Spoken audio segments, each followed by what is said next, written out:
আমাদের হাতে সময় এতই কম হয়ে গেছে, আমাদের এই ধরনের শাক চচ্চড়ি রান্নাগুলো আমরা এখন খেতেই প্রায় ভুলে গেছি। প্রত্যেকের ঘরে ঘরে এখন ভাবতে হয় যে কবে ছুটির বার আসবে আর কবে সেই ছুটির দিনগুলোতে আমরা এই শাক চচ্চড়ি রান্না করব। আমরা সব জড়ো করে রেখে দিই, সেই ছুটির দিনের অপেক্ষা করি কবে এই শাক চচ্চড়িগুলো আবার সেই রবিবার বা শনিবারের জন্য অপেক্ষা করতে থাকি। আজকে আর আমি কোনো কিছু না ভেবেই সপ্তাহের মাঝখানেই এই চচ্চড়িটা করতে লাগলাম। সব সবজি আজকে টাটকা টাটকা পেয়েছি, তাই সব সবজিগুলো দিয়ে আজকে ভাবলাম চচ্চড়িটা করি। আর তার সঙ্গে পেয়েছি ইলিশ মাছের মাথাটা।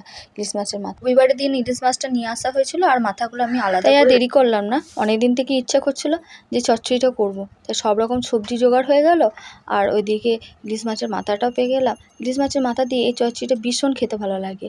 আমি ইলিশ মাছের মাথাগুলো আলাদা করে রেখে দিয়েছিলাম, চচ্চড়িটা করব। আমি সবজির মধ্যে দিয়েছি দেখো পুঁই শাকের ডাঁটা আর পাতা আলাদা করে রেখে দিয়েছি। আর মোটামুটি সব রকম সবজি, পটল, বরবটি, ঝিঙে, কুমড়ো, এগুলো দিয়ে এই চচ্চড়িটা করব। তবে খেতে খুব ভালো হয় জানো তো, সব রকম মোটামুটি সবজি দিয়ে দিলে। সব রকম সবজি আমার মোটামুটি কাটা হয়ে গেছে, এবার কেটে এগুলো ধুয়ে নেবো। চলো, এদিকে কড়াইতে ভালোভাবে তেল গরম করে নিয়েছি। এবার ইলিশ মাছের মাথাগুলোকে একে একে ভালো করে ভেজে তুলে নিচ্ছি।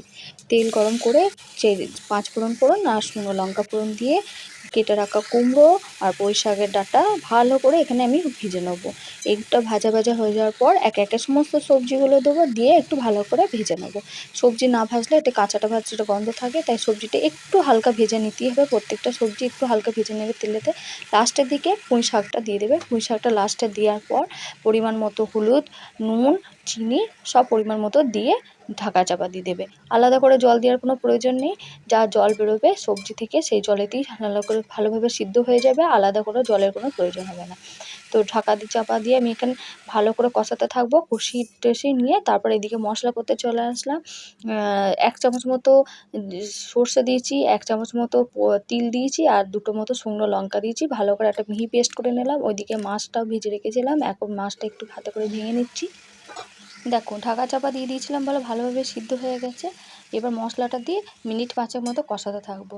মিনিট 5 মতো কষানো হয়ে যাওয়ার পর আরেকবার ঢাকা দিয়ে দেবো। আমি কিন্তু আলাদা করে কোনো জল দিইনি, তোমাদেরকে আগেই বলেছি ওই জলেতেই সবজি সিদ্ধ হয়ে যাবে। লাস্টের দিকে মাছের মাথাটা দিয়ে দেবে। মাছের মাথা সবসময় লাস্টের দিকে নামিয়ে একটা ফুট দিয়ে বন্ধ করে দেবে। আমি বাড়িতে এইভাবেই চচ্চড়ি রান্না করি, কারণ আমার মা ভীষণ চচ্চড়ি ভালো রান্না করে, আর এইভাবে রান্না করবে বাড়িতে খেতে খুব ভালো হয়ে থাকে।